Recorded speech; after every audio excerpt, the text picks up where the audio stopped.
Hello everyone, welcome to IELTS with Amki channel. I hope you all are doing great. So guys, आज मैं आप लोगों को teach करूँगी राइटिंग टास्क 1। जो उनको ऐसे डायग्राम्स गिवन होती है उनकी एक्सप्लेनेशन करना उनके लिए एक डॉन्टिंग टास्क होता है। बट गाइज डोंट वरी, अगर आपको एक राइट स्ट्रैटेजी पता लग जाती है तो आप इजीली क्रैक कर सकते हो। काफ़ी बच्चों को राइटिंग टास्क 1 बहुत ही ज़्यादा डिफ़िकल्ट लगता है, लेकिन गाइज ऐसा नहीं होता है। बहुत इजी वे से आप राइटिंग टास्क 1 को लिख सकते हैं। You just need one strategy, I will teach you everything. Just watch this video till and but with full concentration. So let's get start without any further ado. So guys, first of all we have to analyze the diagram. So first of all what we should do, पहले तो हमने अच्छे से question को understand करना है, diagram को देखना है क्या क्या गिवन है, कंपैरिजन करने में प्रॉब्लम आती है, कहाँ से स्टार्ट होनी है वो प्रॉब्लम आती है। डोंट वरी, आप इजीली एग्ज़ाम को क्रैक कर सकते हो। जस्ट टिप्स एंड ट्रिक्स को फॉलो करो। So I just want to tell you कि आप जब भी राइटिंग करोगे पैनिक नहीं होना आप लोगों ने। जस्ट फ्रीली माइंड से अगर आप देखोगे तो आप इजीली लिख सकते हो। पहले तो मैं आपके साथ टिप्स एंड ट्रिक्स शेयर करती हूँ, फिर मैं आपको बताऊँगी कि हम कैसे एक डायग्राम होती है उसको कैसे लिख सकते हैं। ओके, सो फिर देखते हैं कि कौन कौन सी टिप्स एंड ट्रिक्स हैं। सबसे पहले तो गाइस आपको प्लानिंग करनी आनी चाहिए। मेरी जो फर्स्ट स्ट्रैटेजी है वो प्लानिंग ही है। चाहे फिर आप राइटिंग टास्क 1 लिख रहे हो या 2 लिख रहे हो, प्लानिंग तो आपको करनी ही पड़ेगी, क्योंकि प्लानिंग की हेल्प से आपकी जो मिस्टेक्स हैं वो बहुत ही ज़्यादा रेयर होंगी। ठीक है, क्योंकि आप इजीली उसको प्लान करोगे चीज़ों को कि हम उसको कैसे लिखेंगे। ठीक है, देन उसके बाद आपने क्या करना है, एनालाइज करना है डायग्राम को। वो मैं आपको बताऊंगी कि कैसे हमने एनालाइज करना है। फिर उसके बाद आपने पोर्शन को डिवाइड करना है BP1 में और BP2 में। मतलब कि आपका जो डायग्राम गिवन है कितना पोर्शन आपने BP1 में लिखना है और कितना पोर्शन आपने BP2 में लिखना है, ये आपने डिवाइडेशन कर लेनी है। फिर उसके बाद बहुत बच्चे हाईटेक वोकैबलरी यूज़ करते हैं, बट गाइस ऐसा नहीं करना है। जस्ट एवरेज लेवल की वोकैबलरी ही यूज़ करनी है। ठीक है, और आप लोगों ने क्या करना है, डिफरेंट डिफरेंट सेंटेंसेस का यूज़ किया करो। स्पेशली जब डायग्राम की बात हो जाती है तो आप लोगों ने क्या करना होता है कि जितना ज़्यादा यूज़ हो सके पैसिव का कीजिए, बहुत ही ज़्यादा अमेजिंग होता है इसमें। फिर उसके बाद जो भी अननेसेसरी इन्फॉर्मेशन है उसको ऐड नहीं करना। जो आपको गिवन है ना, आपने जस्ट वही लिखना है, अपनी ओर से कुछ भी नहीं ऐड करना। ठीक है, अगर आप ऐसा करोगे डेफिनेटली आपके बैंड्स को डिडक्ट होंगे। सो इसीलिए मैं बोल रही हूँ कि कोई भी फालतू की जो इन्फॉर्मेशन होती है उसको नहीं लिखना आप लोगों ने। ठीक है, फिर उसके बाद जो वर्ड लिमिट है, काफ़ी बच्चे कंफ्यूज होते हैं कि हम कितने वर्ड्स को लिख सकते हैं। सो गाइस आप लोग 170 तक लिख सकते हो। ओके, और काफ़ी बच्चों को कन्फ्यूज़न है कि ओवरऑल इंट्रोडक्शन के बाद लिखना होता है। नो, कभी भी इंट्रोडक्शन के बाद ओवरऑल नहीं आता है, आपने लास्ट में लिखना है ओवरऑल। कब, BP1 और BP2 के लास्ट में लिखना है, कभी भी इंट्रोडक्शन के बाद नहीं लिखना होता। ओवरऑल होता क्या है, सम अप। ठीक है, तो सम अप आप इंट्रोडक्शन के बाद कैसे दे सकते हो, पहले आप एक्सप्लेनेशन दोगे ना, फिर लास्ट में आप उसको सम अप करोगे। कभी भी इंट्रोडक्शन के बाद सम अप नहीं करते हैं। ओके, फिर उसके बाद मैं आपको बताऊंगी अब कि हम कैसे कर सकते हैं एनालाइज। ओके, सो देखते हैं। फिर सबसे पहले क्वेश्चन में हमें क्या गिवन है, रिसाइकलिंग प्रोसेस है किसका, ग्लास बोटल्स का। ठीक है, जो ग्लास बोटल्स हैं उनका रिसाइकलिंग प्रोसेस हमें गिवन है। काफ़ी बच्चों को एनालाइज करने में प्रॉब्लम आती है कि कैसे करें, इतनी छोटे छोटे हमें दिए होते हैं तो हम इसको कैसे कवर करें 150 तक। Don't worry, I will tell you. First of all आपने करना क्या है, एनालाइज करना है कि हमें गिवन क्या क्या है। देखो, ग्लास बोटल्स हैं जो पब्लिक से कलेक्ट की गई थी। ठीक है, 3 डिफरेंट कलर की है, ट्रांसपोर्टेशन हुई है। फिर उसके बाद क्लासिफिकेशन हुई है, आप देख सकते हो। ओके, फिर उसके बाद उन्होंने प्रोसेसिंग प्लांट पर भेजा है, फिर ग्लास को ब्रोकन किया है, फिर ट्रांसपोर्टेशन हुई है, ठीक है, फिर मटेरियल्स को मिक्स किया है, फिर फर्नेस पे डाला है, ठीक है, फिर 1200 डिग्री पर उसको हीट किया है, फिर ग्लास फैक्ट्री में भेजा है। जो ये मिक्सचर मेल्ट किया है, ठीक है, उसकी हेल्प से न्यू बोटल्स को बनाया गया है। देख सकते हो, न्यू बोटल्स मेड की है उन्होंने। ये जस्ट एक ओवरव्यू है। उसके बाद आपने क्या करना है, डाटा डिवाइड करना है कि कितना आपने BP1 में लिखना है और कितना आपने BP2 में लिखना है। सो जो इतना है इसको मैंने BP1 में लिखा है, ओके, और इतने को मैंने BP2 में लिखा है। आई होप अच्छे से क्लियर होगा।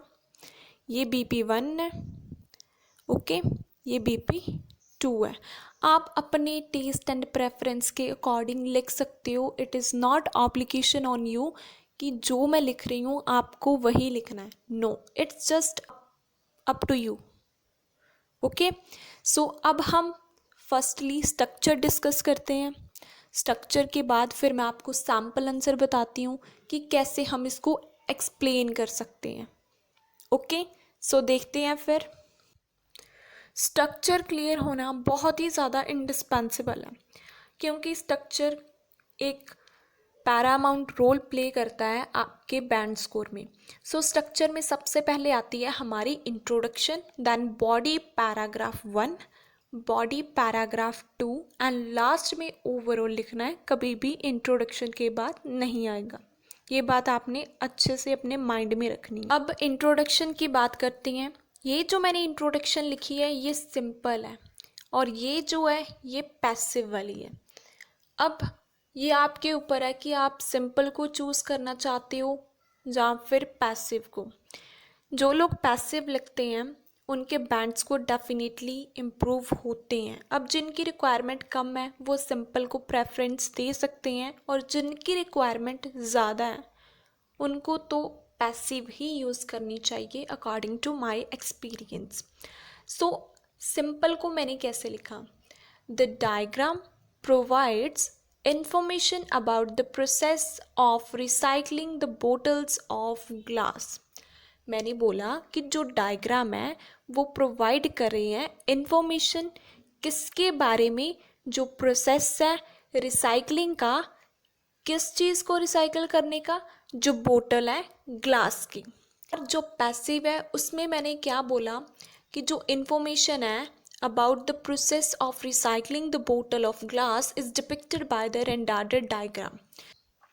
सिंपल लैंग्वेज में बोलूँ, मैंने बोला कि जो इंफॉर्मेशन है प्रोसेस रिसाइकलिंग की, ठीक है, जो क्या रिसाइकल कर रहे हैं बोटल्स ग्लास की, उसको इस डायग्राम में बताया गया है। अब सिंपल लैंग्वेज में बात करूँ, यहाँ से लेकर यहाँ तक बिल्कुल सेम है। आप मैच करके देख सकते हो, बिल्कुल सेम है, कोई भी चेंज नहीं है। जस्ट लास्ट में मैंने यूज़ किया is depicted by the rendered diagram. आप लोगों ने भी सेम ऐसे ही करना है, जैसे आप सिंपल लिखते हो वो लिख लेनी है, और उसको पैसिव बनाने के लिए आपने लिख देना है is depicted by the rendered diagram.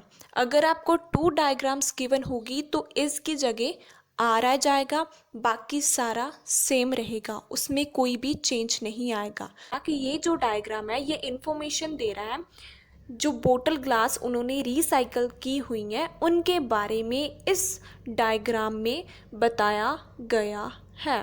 Okay, बहुत ही ज़्यादा सिंपल है।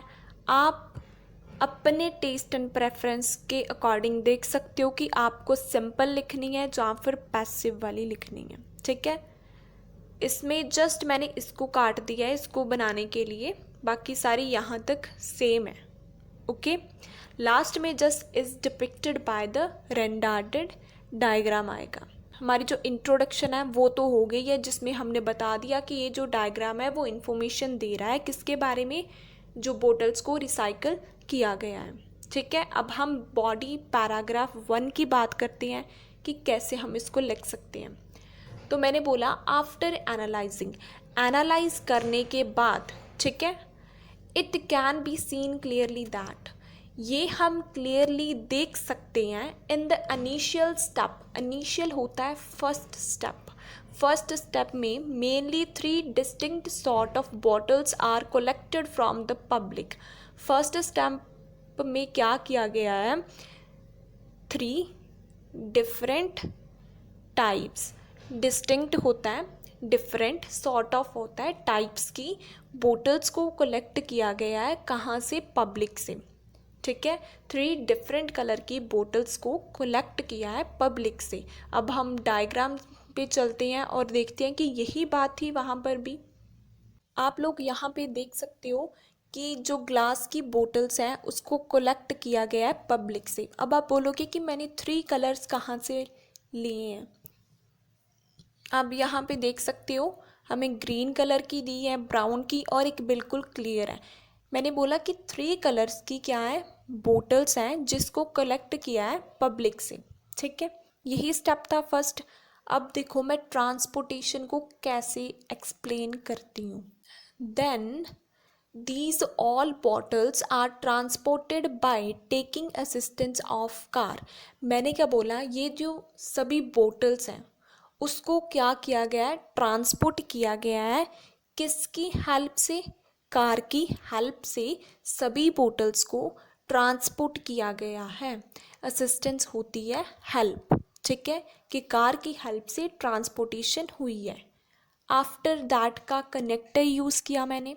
Classification is started where not only metal but also plastic caps are separated.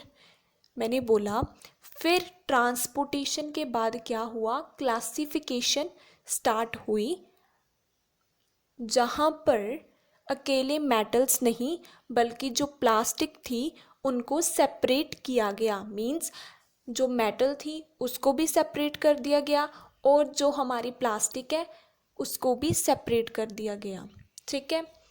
फिर उसके बाद बोला and even these material sent to processing plant. फिर उसके बाद ये जो मटीरियल बचा है इसको कहाँ पे भेज दिया गया, प्रोसेसिंग प्लांट पर भेज दिया गया फॉर फर्दर स्टेजेस। आगे के स्टेजेस को कंटिन्यू करने के लिए जो हमने क्लासिफिकेशन का सामान था, क्लासिफिकेशन का जो मटेरियल था वो हमने कहाँ पे भेजा है, प्रोसेसिंग प्लांट पे। अब हम डायग्राम पर चलते हैं और देखते हैं कि यही बात वहाँ पर भी लिखी है। ये आप लोग देख सकते हो, ट्रांसपोर्टेशन हुई है, फिर क्लासिफिकेशन हुई है मेटल और प्लास्टिक के बेसिस पर, फिर उसके बाद ये जो मटेरियल है कहाँ पे भेजा है, प्रोसेसिंग प्लांट पे भेजा है। यही बात हम पीछे बोल कर आए हैं। सबसे पहले मैंने बोला था कि जो 3 बोटल्स हैं उसको कलेक्ट किया गया था पब्लिक से, फिर ट्रांसपोर्टेशन हुई है किसकी हेल्प से, कार की हेल्प से, फिर क्लासिफिकेशन को स्टार्ट किया गया जहाँ पर अकेले मेटल्स नहीं बल्कि प्लास्टिक को भी सेपरेट किया गया। Note only and but also का स्ट्रक्चर मैंने यहाँ पे यूज़ किया था। फिर मैंने बोला कि क्लासिफिकेशन के बाद जो मिक्सचर बचता है, जो मटेरियल बचता है उसको कहाँ पे भेजा गया, प्रोसेसिंग प्लांट पे, ठीक है। अब देखते हैं कि नेक्स्ट हमने क्या लिखा है। आइडेंटिकल प्लेस पर, आइडेंटिकल होती है सेम प्लेस पर, मींस प्रोसेसिंग प्लांट पर ही उन्होंने क्या किया, ग्लास को ब्रोकन कर दिया अच्छे से। मींस कि जो ग्लास था उसको तोड़ दिया उन्होंने, ठीक है, अच्छे से उन्होंने इसको तोड़ दिया। फिर उसके बाद बॉडी पैराग्राफ 2 में मैंने क्या बोला कि द डायग्राम फर्दर कॉलेट्स दैट, कि जो डायग्राम है वो आगे बताता है, ठीक है, broken glass is moved by car. जो ये टूटे हुए ग्लास हैं इसको मूव किया गया है कार की हेल्प से। कहाँ पे भेजा गया है, ग्लास फैक्ट्री पर भेजा गया है उसको, ठीक है। और ग्लास फैक्ट्री में क्या हुआ है, वेदर ग्लास और raw material are mixed. Glass factory में क्या किया गया है कि जो ग्लास थे और जो रॉ मटेरियल्स था उन दोनों को मिक्स कर दिया गया है। Along with heated in furnace but at 1200 degree. तो मैंने यहाँ पे क्या बोला कि सबसे पहले जो ब्रोकन ग्लास था उसको कार की हेल्प से भेज दिया गया ग्लास फैक्ट्री में। फिर क्या हुआ, ग्लास फैक्ट्री में जो ग्लासेस थे और जो हमारा रॉ मटेरियल था उसको मिक्स किया।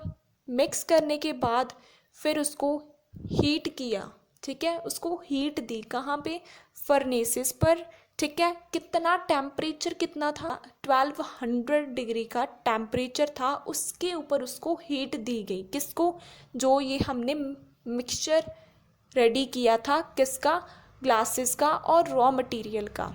फिर मैंने फाइनली बोला new bottles are made just with the help of that mixed mixture. मैंने क्या बोला, फिर न्यू बोटल्स को बनाया गया किसकी हेल्प से, जो हमने मिक्सचर को मिक्स किया है उसकी हेल्प से बोटल्स को बनाया गया है। अब मैं आपको डायग्राम पर लेकर चलती हूँ, ज़्यादा अच्छे से क्लियर हो जाएगा। ये आप देख सकते हो, ट्रांसपोर्टेशन हुई है यहाँ पे, ठीक है, कार की हेल्प से। फिर जो मटेरियल है उसको मिक्स किया गया, ठीक है, 12 डिग्री सेल्सियस पर हीट दी गई उसको। में क्या हो गई, वो न्यू बोटल्स बन के रेडी हो गई किसकी हेल्प से, जो हमने मिक्सचर क्या किया था, मेल्ट किया था। यहाँ पे हमने इसको हीट दी थी ना, सो हीट की वजह से वो सारा मेल्ट हो गया है। सो इसी मिक्सचर की वजह से न्यू बोटल्स हैं वो रेडी हुई हैं। एक बार ओवरव्यू देती हूँ, ज़्यादा अच्छे से आपको क्लियर हो जाएगा, ठीक है। सबसे पहले इंट्रोडक्शन में मैंने आपको बोल दिया था कि जो डायग्राम है वो उस चीज़ के बारे में इंफॉर्मेशन दे रहा है कि कैसे हम जो ग्लास की बोतल्स हैं उसको रिसाइकल कर रहे हैं, ठीक है। ये हो गई हमारी सिंपल, ठीक है। फिर पैसिव को मैंने बोला कि जो ये जो डायग्राम है ये इंफॉर्मेशन दे रहा है उस प्रोसेस के बारे में कि जो बोटल्स हैं ग्लास की उसको हम कैसे रिसाइकल करें, ये मैंने पैसिव में बोल दिया, ठीक है। फिर मैंने बॉडी पैराग्राफ 1 में बोला कि एनालाइज करने के बाद ये बात क्लियर हो जाती है कि फर्स्ट स्टेप में 3 डिफरेंट बोटल्स को कलेक्ट किया गया पब्लिक से। फिर उसके बाद सभी बोटल्स को ट्रांसपोर्ट कर दिया गया कार की हेल्प से। फिर क्लासिफिकेशन हुई है किसके बेस पर, मेटल और प्लास्टिक थे उनको क्या किया, सेपरेट कर दिया गया। मीन्स कि जो मेटल की बोटल्स थी उनको सेपरेट कर दिया, जो प्लास्टिक की थी उसको सेपरेट कर दिया गया। फिर ये जो मटेरियल बचा इसको हमने प्रोसेसिंग प्लांट पर भेज दिया ताकि जो आगे की स्टेजेस हैं उसको हम कैरी ऑन कर सकें, ठीक है। फिर मैंने बोला कि सेम प्लेस पर क्या किया, जो ग्लासेस थे उनको तोड़ दिया गया अच्छे से। फिर बॉडी पैराग्राफ 2 में मैंने बोला कि ये डायग्राम आगे बताती है कि जो हमने तोड़े हुए ग्लास थे उसको हमने शिफ्ट कर दिया ग्लास फैक्ट्री में, जहाँ पे हमने क्या किया, जो ग्लासेस थे और जो रॉ मटेरियल था उसको मिक्स किया, फिर उसको हीट दी 12 डिग्री सेल्सियस पर।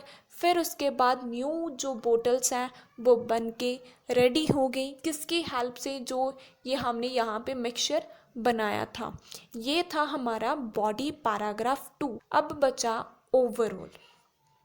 ओवरऑल हमेशा लास्ट में लिखना है, तो मैंने बोला कि ये बात क्लियर हो जाती है अफरमेंशन्ड प्रोसेस से, जो एक्सपाउंड करता है, एक्सपाउंड होता है, एक्सप्लेन करता है। इट इंडल्ज 7 स्टेजेस, कि इसमें 7 स्टेजेस आई हैं। अगर, ठीक है, omission of any step would hurt the whole diagram. अगर हम एक भी स्टेप को मिस आउट कर देते हैं ना तो पूरा जो प्रोसेस है वो ख़राब हो जाएगा, ठीक है। इट मीन्स कि जो सभी स्टेजेस हैं वो बहुत ही ज़्यादा प्रोमिनेंट है, ठीक है। पहले बताया कि अगर आप रिसाइकल करना चाहते हो बोटल्स को तो इसमें 7 स्टेजेस आएंगी। अगर कोई भी स्टेज मिस हो जाती है तो क्या होएगा कि पूरा जो प्रोसीजर खराब हो जाएगा। ये था हमारा आज का राइटिंग टास्क 1। अब आपको कोई भी प्रॉब्लम नहीं आ रही होगी, ठीक है। तो अगर अभी भी आपको कोई भी डाउट है आप मुझे कमेंट सेक्शन में ज़रूर बताना, मैं डेफिनेटली आपको बताऊंगी कि हम कैसे और ज़्यादा इम्प्रूवमेंट लेकर आ सकते हैं। लेकिन ये बहुत ही ज़्यादा बेस्ट वे था राइटिंग टास्क 1 को लिखने का, ओके। तो अगर वीडियो अच्छी लगी हो तो चैनल को ज़रूर सब्सक्राइब करें, ज़रूर शेयर करें और मुझे कमेंट सेक्शन में फीडबैक ज़रूर दें। सो अब हम स्टार्ट करते हैं अपनी रीडिंग के एमसीक्यूज़ को। काफ़ी सारे जो बच्चे हैं उनको जो रीडिंग के एमसीक्यूज़ हैं वो बहुत ही ज़्यादा एक डॉन्टिंग टास्क लगता है। So guys don't worry, you just need right strategy. अगर तो मैं अपना बेस्ट देने की पूरी कोशिश करूँगी एंड आई होप जो भी आपके डाउट्स होंगे वो क्लियर हो जाएंगे। इसके बाद आपको कोई भी डाउट एमसीक्यूज़ में नहीं रहेगा। सो अब हम स्टार्ट करते हैं अपने जो है एमसीक्यू इन रीडिंग मॉड्यूल। आज का जो मैंने पैसेज लिया है वो है Martin Luther king. Okay, so first of all guys, मैंने काफ़ी सारी वीडियोस एमसीक्यूज़ इवन की रीडिंग के रिगार्डिंग अपलोड की हुई हैं। सो आज की भी मैं वीडियो आपको बताऊंगी एमसीक्यू से रिलेटेड। काफ़ी बच्चों को एमसीक्यूज़ बहुत ही ज़्यादा एक कॉम्प्लिकेटेड टास्क लगता है। सो डोंट वरी, जस्ट आपने क्या करना है, वीडियो को कंसंट्रेशन के साथ देखना तो डेफिनेटली आपके जो डाउट्स हैं वो क्लियर हो जाएंगे। इसके बाद आपको कोई भी प्रॉब्लम नहीं रहेगी। सो करते हैं स्टार्ट फिर। मैंने देखा है कि बहुत सारे बच्चे क्या करते हैं कि पहले ही ये सोच लेते हैं कि एमसीक्यूज़ बहुत डिफ़िकल्ट है। लेकिन गाइस आपने क्या करना है, टिप्स को फॉलो करना है तो डेफिनेटली इम्प्रूवमेंट आएगी। और जिनका भी कल एग्ज़ाम है उनके लिए ऑल द बेस्ट, अपना बेस्ट दे कर आना guys. Okay, so first of all मैं आपको अपनी स्ट्रैटेजी बताती हूँ कि मैंने क्या फॉलो की थी जब मैं खुद आइल्स करी थी। सो आपने क्या करना है, सबसे पहले क्वेश्चन को अच्छे से रीड करना है कि क्वेश्चन में हमें पूछा क्या है, क्योंकि क्वेश्चन की डिमांड है ना वो समझ में आना बहुत ज़्यादा ज़रूरी है। क्वेश्चन में क्या बोला है, from a young age Martin Luther king. Young age से मार्टिन लूथर किंग, ये हमें क्वेश्चन गिवन है। अब बहुत सारे बच्चे क्या करते हैं, वो ऑप्शंस को रीड कर लेते हैं जो कि बिल्कुल ही रॉन्ग है। इसको तो आपने रीड करना ही नहीं है ना। अगर आप इसको रीड कर लेते हो ना तो आपको कभी भी आंसर नहीं मिलेगा।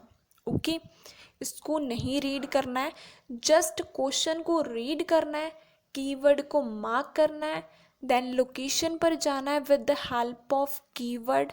ठीक है, वहाँ से रीड आउट करना है और यहाँ पर आके आपने मैच करना है कि कौन सी बात हुई है और कौन सी नहीं हुई है। मैं आपको एलिमिनेशन मेथड भी बताऊंगी प्लस कीवर्ड मेथड भी होगा।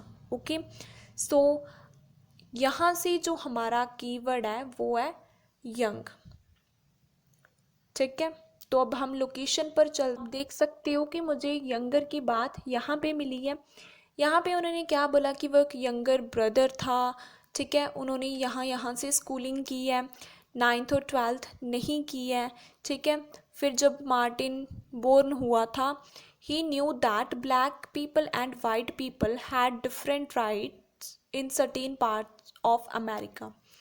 जब मार्टिन बोर्न हुआ था तो उसको पता था, ठीक है, जब वो छोटा था ना तो उसको ये बात पता थी कि जो ब्लैक पीपल है और जो वाइट पीपल हैं उनकी जो राइट्स हैं, उनके जो अधिकार हैं वो क्या है, डिफरेंट है। ठीक है, ब्लैक पीपल्स के कुछ और राइट्स हैं और वाइट के कुछ और हैं। कहाँ पे, अमेरिका में। If a black family wanted to eat at the restaurant, they had to sit in a separate section of the restaurant. अगर एक ब्लैक फैमिली है वो रेस्टोरेंट में खाना खाना चाहते हैं तो ब्लैक पीपल के लिए क्या बनाया उन्होंने, एक सेपरेट सेक्शन बनाया हुआ है। जैसे देखो, ये एक रेस्टोरेंट है, ठीक है, और ब्लैक पीपल रेस्टोरेंट में खाना खाना चाहते हैं तो उनके लिए एक सेपरेट सेक्शन उन्होंने प्रिपेयर किया होता था जहाँ पे सिर्फ ब्लैक पीपल ही अलाउड थे। ठीक है, ये उन्होंने बोला। फिर they had to sit at the back of the cinema. अगर वो सिनेमा में जाना चाहते हैं तो उनको पीछे बैठना पड़ेगा, आगे बैठने की उनको परमिशन नहीं है। किनको, जो लोग ब्लैक हैं वो पीछे ही बैठेंगे, आगे वो नहीं बैठ सकते, ठीक है। फिर उनके लिए जो टॉयलेट्स थे वो भी सेपरेट थे, मींस कि जो वाइट लोग थे उनके टॉयलेट सेपरेट थे और ब्लैक के सेपरेट थे, ठीक है। फिर उसके बाद उन्होंने क्या बोला कि अगर पूरी बस में ब्लैक लोग ही हैं और सारी सीट्स ब्लैक लोगों ने ही ली है, ठीक है, अगर फिर बस में कोई भी वाइट पर्सन एंटर हो जाता है तो उनको अपनी सीट वाइट पर्सन को देनी पड़ेगी। सिंपल लैंग्वेज में बोलूं तो सबसे पहले हम ये पढ़ के आए हैं कि वो एक यंगर ब्रदर था, 9th-12th उसने नहीं की, ठीक है। जब वो बोर्न हुआ था तो उसको ये बात पता लग गई थी कि जो ब्लैक पीपल हैं और वाइट पीपल हैं उनकी जो राइट्स हैं वो डिफरेंट है, ठीक है। फिर उसके बाद अगर वो रेस्टोरेंट में खाना खाना चाहते हैं तो उनके लिए एक सेपरेट सेक्शन बनाया जाता था और सिनेमा में उनको पीछे बिठाया जाता था, ठीक है। उनके जो टॉयलेट्स थे वो भी डिफरेंट थे। फिर उन्होंने क्या बोला कि अगर एक बस है इसमें सारे ब्लैक पर्सन ही हैं, ठीक है, लेकिन अगर कोई वाइट पर्सन उस बस में एंटर हो जाता है तो ब्लैक पर्सन को अपनी सीट इस वाइट पर्सन को देनी पड़ेगी, ये उन्होंने बोला। फिर बोला king could never understand the terrible injustice of this. उन्हें क्या बोला कि किंग को कभी भी ये इनजस्टिस के बारे में अंडरस्टैंडिंग ही नहीं हुई कि क्यों जो ब्लैक पीपल और वाइट पर्सन हैं उनके बीच में इतना ज़्यादा डिस्क्रिमिनेशन क्यों है, क्यों इनजस्टिस हो रही है ब्लैक लोगों के साथ। किंग को कभी भी अंडरस्टैंडिंग ही नहीं हुई है कि क्यों इनजस्टिस हो रही है उनके साथ, ठीक है। यहाँ तक हमने पढ़ लिया। अब हम पीछे चलते हैं और देखते हैं कि इससे रिलेटेड कुछ बात हुई है या फिर नहीं हुई है। आपको देखना खुद आंसर मिल जाएगा, ठीक है। तो अब हम चलते हैं ऑप्शंस पर। तो हम लोग कोई भी बात नॉर्दर्न स्टेट की तो करके नहीं आए हैं, ठीक है, ये तो नहीं आएगा, कोई भी हम पीछे नॉर्दर्न स्टेट पढ़ के नहीं आए हैं। फिर उसके बाद हमें थर्ड ऑप्शन है was not allowed to go to cinema और टू द रेस्टोरेंट। यहाँ पे बोला है कि जो ब्लैक पीपल हैं उनको सिनेमा में और रेस्टोरेंट में जाने की परमिशन नहीं है, लेकिन हम तो पीछे पढ़ के आए हैं कि उनके लिए रेस्टोरेंट में एक सेपरेट सेक्शन बनाया था और सिनेमा में उनको पीछे बिठाया जाता था। अलाउड तो था ना उनको, ठीक है, चाहे उनके लिए एक सेपरेट सेक्शन बनाया जाता था या फिर उनको पीछे बिठाया जाता था, उनको अलाउड तो था ना कि वो जा सकते हैं सिनेमा में, लेकिन यहाँ पे तो गिवन है कि वो जा ही नहीं सकते, तो ये भी नहीं आ सकता। फिर उसके बाद हम प्रोटेस्ट की तो कोई बात नहीं करके आए कि जो मार्टिन लूथर किंग है वो प्रोटेस्ट करना चाहता है, कोई हम नहीं करके आए हैं। तो अब बचा कौन सा, हमारा ऑप्शन बी, उसको रीड करो एक बार ज़रा। कुड नॉट अंडरस्टैंड, यहाँ पे हमें कुड नॉट गिवन है, वहाँ पे हमें गिवन था नेवर। अंडरस्टैंड हमें वहाँ पे भी गिवन था और यहाँ पे भी गिवन है, ठीक है। और ब्लैक पीपल हमें यहाँ पर भी गिवन है, वहाँ पर भी गिवन था, ठीक है। कि डिफरेंटली यहाँ पे हमें गिवन है, वहाँ पे गिवन था हमें इनजस्टिस, कि क्यों उनके साथ इनजस्टिस हो रही है। इनजस्टिस मतलब डिफरेंटली क्यों उनके साथ ट्रीट किया जा रहा है, ठीक है। सो सारे कीवर्ड हमें ऑप्शन बी में मिले हैं और कहीं पर भी बात ही नहीं हुई है। आप देख सकते हो कि with the help of keyword मैंने इसको फाइंड आउट किया है। एलिमिनेशन मेथड भी मैंने बता दिया कि इस चीज़ की बात नहीं हुई है, और कीवर्ड को भी मैंने पिक कर बता दिया कि ब्लैक पीपल की भी करके आए हैं, अंडरस्टैंड की भी करके आ रहे हैं, ठीक है। और उसके बाद हम डिफरेंटली की भी करके आ रहे हैं। मैं आपको बताती हूँ कि कहाँ पे हम करके आए थे। सो डिफरेंट की बात हम यहाँ पर भी करके आए थे, आप देख सकते हो यहाँ पर भी डिफरेंट की बात हुई है, ठीक है।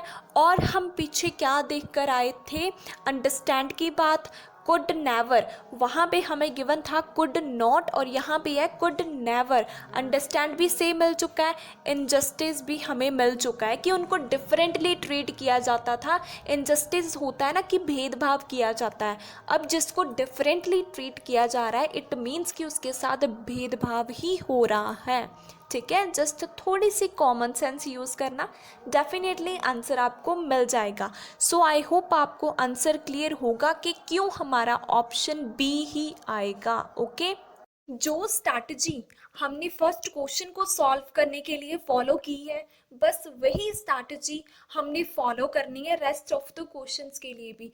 एक बात मैं आपको क्लियर करना चाहती हूँ, चाहे हमें रीडिंग में एमसीक्यूज है, उसमें कितने भी ऑप्शन क्यों ना दिए हो, स्ट्रैटेजी सेम ही रहेगी। चाहे फिर वो लॉन्ग एमसीक्यूज हैं, चाहे फिर वो शॉर्ट एमसीक्यूज हैं, स्ट्रैटेजी आइडेंटिकल ही रहेगी।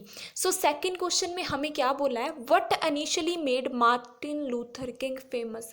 वो क्या चीज़ थी जिसने इनिशियली होता है फर्स्टली, मार्टिन लूथर किंग को क्या किया है, फेमस। मीन्स कि मार्टिन लूथर किंग किस वजह से फेमस हुआ है, वो हमने आइडेंटिफाई करना है। सो हमारा कीवर्ड क्या हो गया, फेमस एंड इनिशियली। ओके, तो इन दोनों की हेल्प से हम लोकेशन पर चलते हैं और देखते हैं कि हमें ये कहाँ पे मिलते हैं।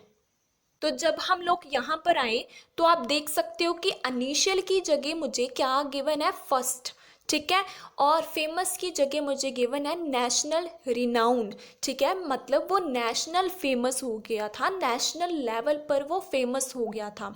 ठीक है, हमने देखना क्या है कि फर्स्ट टाइम वो कैसे फेमस हुआ है। सेकंड की अगर हमें बात गिवन है तो उसको हमने इग्नोर करना है, जस्ट फोकस है कि फर्स्ट टाइम वो कैसे फेमस हुआ था। यहाँ पे हमें बोला है कि वो फर्स्ट टाइम फेमस हुआ था जब उसने बस सिस्टम का बायकॉट किया था। ठीक है, मीन्स कि जब उसने बंद कर दिया था, ख़त्म कर दिया था बस सिस्टम को, ठीक है, तब वो फर्स्ट टाइम फेमस हुआ था। हम पीछे पढ़ के आए थे ना कि बस सिस्टम के बारे में, कि अगर पूरी बस में ब्लैक लोग हैं, ठीक है, अगर उसमें कोई वाइट पर्सन एंटर हो जाता है तो ब्लैक पर्सन को अपनी सीट वाइट पर्सन को देनी पड़ेगी। सो उस सिस्टम का इसने क्या कर दिया था, बायकॉट कर दिया था, ख़त्म कर दिया था, इसी वजह से वो फर्स्ट टाइम फेमस हुआ है।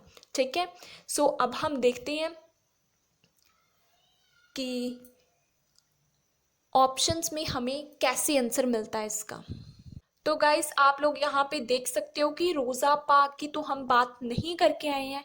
ठीक है, फिर उसके बाद फिर रोज़ा पाक है, कोई बात नहीं करके आए हैं। चर्च की बात कोई नहीं हुई है। हम पीछे कौन कौन से कीवर्ड पढ़ के आए थे, बायकॉट, ब्लैक बायकॉट, ठीक है, बस सिस्टम, ये पढ़ के आए हैं। सारे कीवर्ड जो हम पीछे पढ़ के आए हैं इसी लाइन में मिले हैं और कोई लाइन के साथ मैच नहीं होता है। आप देख सकते हो ना, एक बार मैं आपको फिर से पीछे लेकर चलती हूँ। देखो, ब्लैक बायकॉट, बस सिस्टम, ठीक है, तो अब हम पीछे जाके मैच करते हैं एक बार। फर्स्ट, ठीक है, जो हमें क्वेश्चन में इनिशियल गिवन था, ठीक है, फिर उसके बाद क्वेश्चन में हमें फेमस गिवन था, यहाँ पे हमें रिनाउंड गिवन है।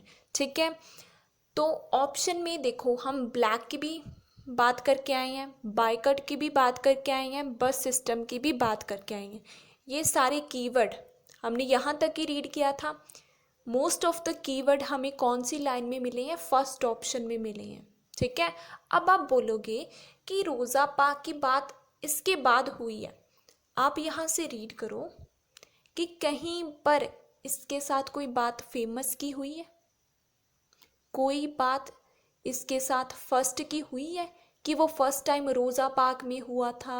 ठीक है, हुई है कोई, आप देखो यहाँ पे कोई बात नहीं हुई इसके साथ। सो इसीलिए रोज़ा पाक वाला नहीं आएगा। ठीक है, आई होप आपको सेकंड आंसर भी क्लियर होगा कि कैसे हमने इसको आइडेंटिफाई किया है। नेक्स्ट है हमारा, what influence Martin Luther king regarding non violence. Means क्या चीज़ थी, कौन था जिसने मार्टिन लूथर किंग को इन्फ्लुएंस किया था नॉन वायलेंस के लिए। मीन्स कौन सी चीज़ थी जहाँ फिर पर्सन था जिसकी वजह से वो ज़्यादा प्रमोट करता था नॉन वायलेंस को। मीन्स लड़ाई झगड़े को वो प्रमोट नहीं करता था। उसने वो चीज़ किससे सीखी थी, ठीक है, क्या चीज़ उसको प्रभावित करती थी कि नॉन वायलेंस को ही प्रमोट करना है, लड़ाई झगड़े नहीं करने हैं। ठीक है, इसको रीड नहीं करना है।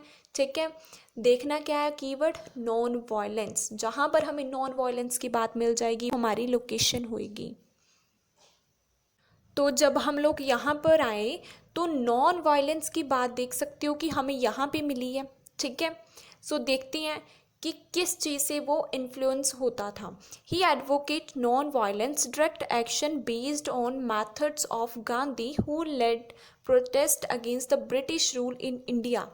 उन्होंने क्या बोला है कि वो प्रभावित हुआ था किससे, जो मैथड्स थे गांधी जी के, जो उनसे वो प्रभावित हुआ था, क्योंकि जिस तरीके से गांधी जी ने प्रोटेस्ट किया था इंडिया में किसके अगेंस्ट, ब्रिटिश रूल के अगेंस्ट, उन सभी मेथड से जो मार्टिन लूथर किंग है वो प्रभावित होता था, ठीक है। उसको वो चीज़ें बहुत ज़्यादा अच्छी लगती थी कि कैसे नॉन वायलेंटली गांधी जी ने क्या किया था, प्रोटेस्ट किया था, ठीक है। सो वो किससे होता है प्रभावित, मैथड ऑफ गांधी, ठीक है, गांधी जी के मैथड से होता है, ठीक है।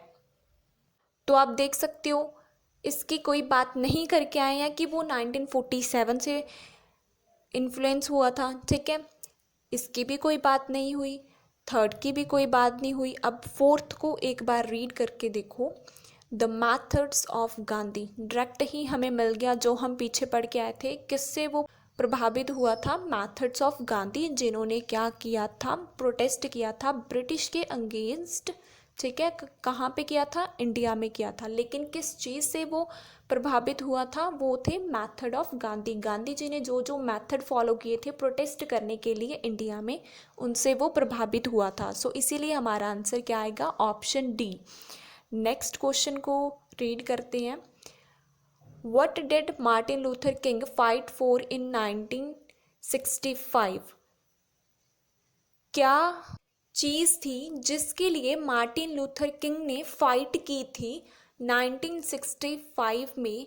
उस चीज़ को हमने फाइंड आउट करना है कि क्या चीज़ के लिए मार्टिन लूथर किंग ने फाइट की थी, कब, 1965 में। सो यहाँ पे हमारी जो बेस्ट कीवर्ड है वो है 1965 एंड फाइट। जहाँ पर 1965 की बात होगी वो हमारी लोकेशन हो जाएगी, ओके। तो अब हम चलते हैं लोकेशन पर। तो जब हम लोग यहाँ पर आए तो 1965 की बात हमें यहाँ पे मिल चुकी है, ठीक है। तो यहाँ पे क्या बोला, ही लेड, मतलब मार्टिन ने स्टार्ट किया, ठीक है, किसके लिए, ब्लैक्स टू वोट। उन्होंने कंपेन चलाया किसके लिए, कि ब्लैक लोगों को भी रजिस्टर करो कि वो भी वोट्स दे। मीन्स कि पहले जो ब्लैक लोग थे उनको राइट नहीं थी कि वो वोट दे सकते हैं, लेकिन जो हमारे मार्टिन लूथर किंग है इन्होंने क्या किया, 1965 में फाइट की, ठीक है, कि ब्लैक लोगों को भी रजिस्टर करो कि वो भी वोट दे सकें, ठीक है। इसके लिए उन्होंने कंपेन चलाया था, ओके। आई होप अच्छे से आपको क्लियर होगा। इसके लिए उन्होंने क्या की थी, फाइट की थी कि ब्लैक लोगों को भी आपने क्या करना है, वोट देने का अधिकार देना है, ठीक है। सो अब हम वहाँ पे चलते हैं और मैच करते हैं कि इससे रिलेटेड कुछ बात हुई है, ठीक है। तो जब हम लोग यहाँ पर आए तो अब्रोड की बात हम कोई नहीं करके आए हैं, ठीक है। कोई नोबेल प्राइज़ जीता इसके लिए उन्होंने फाइट की, कोई बात नहीं हुई, ठीक है। एक्शन ऑफ यूएस कांग्रेस की बात हम करके नहीं आए, ठीक है। फर्स्ट क्वेश्चन को एक बार रीड करना ज़रा, the right of black people to vote. उन्होंने क्या किया, फाइट की थी कि ब्लैक पीपल को भी वोट देने का राइट दो, उनको भी अधिकार दो, ब्लैक लोगों को भी, कि वो भी क्या दे सकें, वोट दे सकें, ठीक है। यही बात हम पीछे पढ़ के आए थे, राइट की बात भी करके आए थे, ब्लैक पीपल वोट, सारे कीवर्ड्स इसी से मैच हुए हैं। एक बार आप चेकआउट कर सकते हो, it would be beneficial for you. अब आप लोग बोलोगे कि यहाँ पे कांग्रेस की बात तो हुई है, लेकिन गाइस आप देख सकते हो कि इसके साथ कोई भी बात ये नहीं हुई है कि उसने इसके लिए प्रोटेस्ट किया था, इसके लिए फाइट की थी, इसकी कोई बात ये नहीं हुई है, ठीक है। सो आई होप आपको आंसर क्लियर होगा कि क्यों हमारा आंसर ये आया है। अब हम लास्ट क्वेश्चन को देखते हैं। How did Martin Luther king feel about civic right movements, कि कैसा मार्टिन लूथर फील करता था किसके बारे में, ये जो सिविल राइट मूवमेंट है इसके बारे में मार्टिन लूथर किंग कैसा फील करते थे, वो हमने फाइंड आउट करना है। इसको रीड करने की कोई ज़रूरत नहीं है। सो हमारा कीवर्ड क्या होगा, सिविल राइट मूवमेंट। सो अब हम इसकी हेल्प से लोकेशन को फाइंड आउट करते हैं। It would be beneficial for us. तो गाइस जब हम लोग यहाँ पर आए तो सिविल राइट मूवमेंट की बात हमें यहाँ पे मिली है, क्योंकि यहाँ तक हमारा ऑलरेडी हो चुका था। सो इसमें उन्होंने क्या बोला, King found that his message of peaceful protest was not shared by many in the younger generation. King began to protest against the Vietnam war and poverty level in USA. उन्होंने क्या बोला कि सिविल राइट मूवमेंट बहुत ज़्यादा increase हो चुकी थी, और उन्होंने बोला कि जो पीसफुल वो प्रोटेस्ट करे थे उसके बारे में नॉलेज किनको नहीं है, यंग लोग हैं उनको कोई भी नॉलेज नहीं है किसके बारे में, जो पीसफुल प्रोटेस्ट किंग कर रहे थे। फिर उसके बाद किंग ने क्या किया, स्टार्ट कर दिया प्रोटेस्ट किसके अगेंस्ट करना, वियतनाम और पॉवर्टी लेवल था उसके अगेंस्ट उन्होंने प्रोटेस्ट करना स्टार्ट कर दिया। ठीक है, पहले तो उन्होंने बोला कि यंग लोगों को इतनी ज़्यादा इन्फॉर्मेशन नहीं थी इसके बारे में, ठीक है, कि जो वो पीसफुली कर रहे थे क्या, प्रोटेस्ट। ठीक है, फिर उन्होंने बोला कि मैंने प्रोटेस्ट करना स्टार्ट कर दिया वियतनाम के अगेंस्ट, और पॉवर्टी लेवल थी यो यूएसए में। सो अब हम ये बात वहाँ पे मैच करते हैं। सो गाइस आप लोग यहाँ पे देख सकते हो, ये बात हम करके आए हैं, the protester sometime behave too violently. हम बिहेव की तो बात ही नहीं करके आए, ये तो नहीं आएगा। पॉलिटिशियन की बात नहीं हुई है। अब बहुत सारे क्या करेंगे लोग, यंग जनरेशन का आंसर लगाएंगे, लेकिन गाइस ये आंसर नहीं आएगा। क्यों नहीं आएगा, क्योंकि एक बार इस लाइन को रीड करो। ये हम बात करके आए हैं कि किंग जो यंग जनरेशन है उनको इकट्ठा करने की कोशिश कर रहे हैं प्रोटेस्ट के लिए, इसकी कोई बात करके आएंगे। हम यंग जनरेशन की बात तो करके आए हैं, लेकिन ये नहीं उन्होंने बोला कि मैं यंग जनरेशन को इकट्ठा करने की कोशिश कर रहा हूँ कि वो भी प्रोटेस्ट में अपना पार्टिसिपेट दें। हम जस्ट यही पढ़ के आए थे कि उनको नॉलेज नहीं है यंग जनरेशन को। सो इसीलिए ये आंसर भी नहीं आएगा, क्योंकि ये बात नहीं हुई है कि वो उनको इकट्ठा करने की कोशिश कर रहे हैं।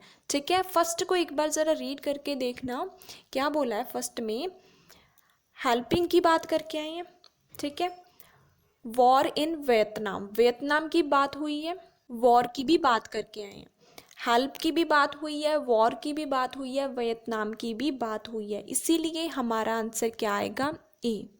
आई होप अच्छे से क्लियर होगा कि कैसे हमने इसको फाइंड आउट किया है। यंग जनरेशन बोला था, लेकिन ये नहीं उन्होंने बोला कि मैं यंग जनरेशन को इकट्ठा करने की कोशिश कर रहा हूँ। पॉलिटिशियन की कोई बात नहीं हुई, ठीक है, बिहेव की भी कोई बात नहीं करके आए हैं। सो हेल्प की बात हुई है, वियतनाम की भी और वॉर की भी। एक बार मैं शो कर देती हूँ आपको, ज़्यादा अच्छे से क्लियर हो जाएगा। सो आप देख सकते हो वियतनाम वॉर। ओके, सो इसीलिए हमारा आंसर ये आया था। आई होप आपके जो भी डाउट्स थे एमसीक्यू से रिलेटेड और राइटिंग टास्क 1 जो डायग्राम है वो सारे क्लियर होंगे। सो अगर तो कंटेंट थोड़ा सा भी फ्रूटफुल लगा हो तो चैनल को सब्सक्राइब करें, शेयर करें और कमेंट सेक्शन में ज़रूर बताएं कि वीडियो कैसी लगी है। Thank you once again for watching my videos.